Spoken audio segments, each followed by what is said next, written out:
Have you ever watched a horror movie that just sticks with you? One that crawls under your skin and makes you question everything you just saw? Today, we're diving deep into one such film, the unsettling and mind-bending House of Ka. This isn't just your typical haunted house story. It's a journey into ancient Egyptian mythology, family trauma, and the terrifying idea that some doors are better left unopened. So, grab your popcorn, maybe turn on an extra light, and get ready as we dissect the plot, explain that wild ending, and uncover the hidden themes of House of Ka.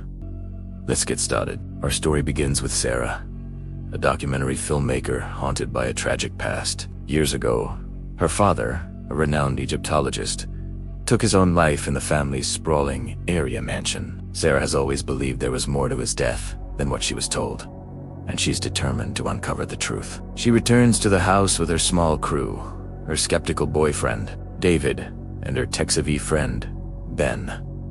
The plan is simple: film a documentary about her father's work and finally find some closure. The house itself is a character, filled with dusty artifacts, strange hieroglyphs, and a palpable sense of dread. From the moment they step inside, it's clear they are not alone. As they begin to explore, they stumble upon her father's hidden study, a room that's been locked since his death. Inside, they find a treasure trove of his research, all centered around a little-known Egyptian deity named Ka.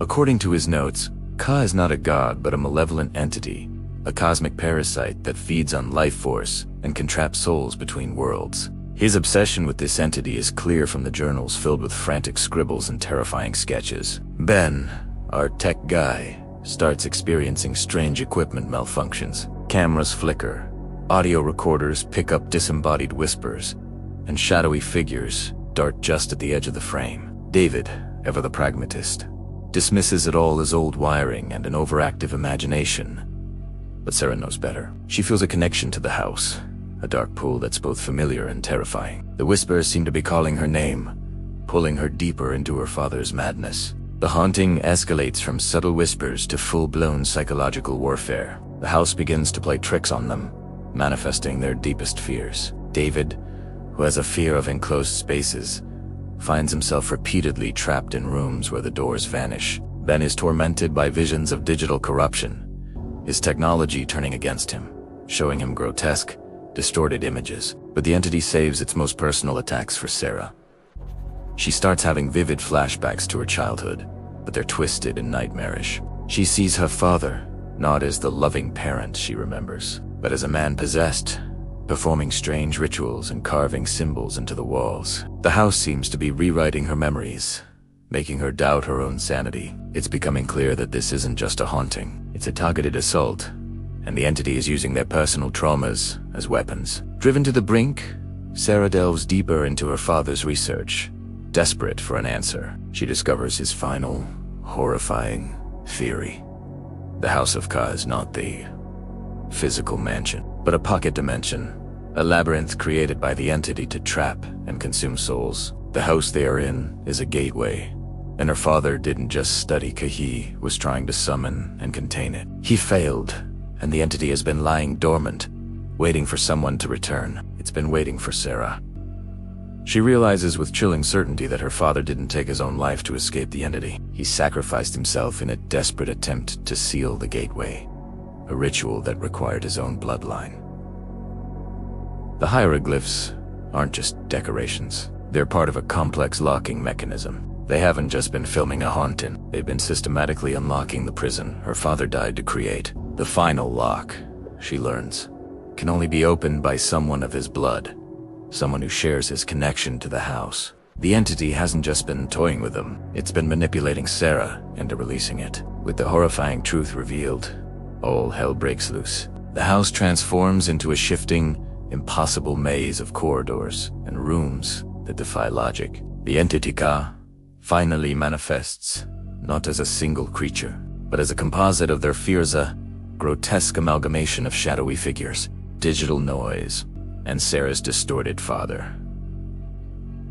It separates the group, picking them off one by one. Ben is consumed by a vortex of corrupted data, his screams dissolving into static. David is sealed within a shrinking room, the walls closing in until there's nothing left. Sarah is left alone, hunted through the labyrinth. But instead of running, she makes a stand. Armed with the knowledge from her father's journal, she knows she can't fight it physically. She has to beat it at its own game. She returns to the study, the heart of the gateway, ready for the final confrontation. It's a battle of wills, a fight for her soul. In the study, the entity appears to her as her father, pleading with her, trying to manipulate her grief and love for him. It promises to bring him back, to undo all the pain, if she just willingly join him, completing the ritual.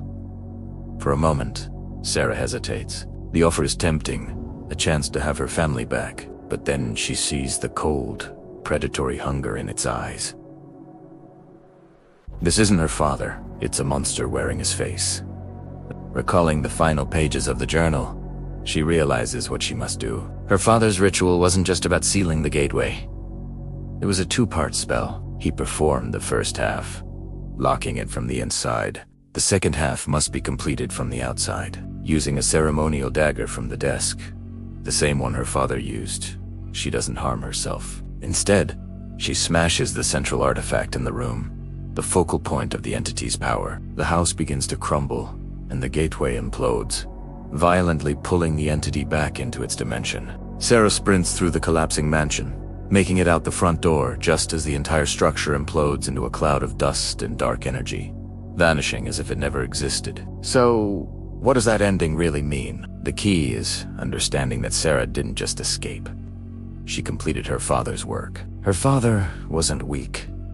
He was a hero who made an impossible choice. He sacrificed himself to Trapka, knowing that one day, his bloodline would be needed to finish the job.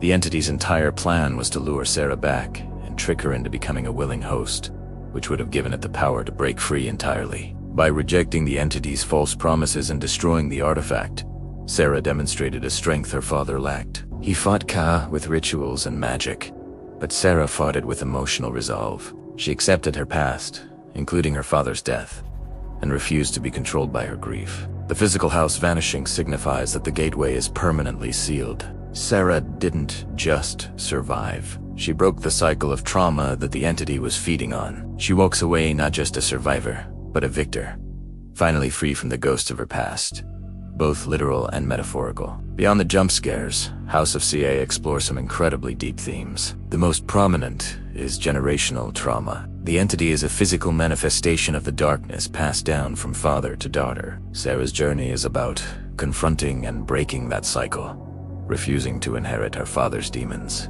The film also serves as a powerful metaphor for grief. The house represents being trapped in the past, unable to move on. Each character is haunted by their personal sorrows and fears, which the entity wept. Sarah's final act of destroying the artifact isn't just a physical victory. It's a symbolic act of letting go, of choosing to live in the present rather than being consumed by what she's lost. Finally, the movie is a cautionary tale about the pursuit of forbidden knowledge. Sarah's father sought power and understanding in dark places, and it ultimately destroyed him. It reminds us that some mysteries are best left unsolved, and some doors are meant to remain forever closed. House of Kai is so much more than a simple horror flick. It's a smart, layered, and genuinely frightening film that uses supernatural horror to explore very real human struggles with grief, trauma, and family legacy. It's a movie that rewards you for paying attention, weaving a complex narrative that all comes together in a truly satisfying and thought-provoking conclusion. What did you think of the ending? Were there any clues you picked up on that we missed? Let me know your thoughts down in the comments. Thanks so much for watching and diving into this terrifying world with me. If you enjoyed this breakdown, make sure to hit that like button and subscribe for more deep dives into your favorite horror movies. See you in the next one.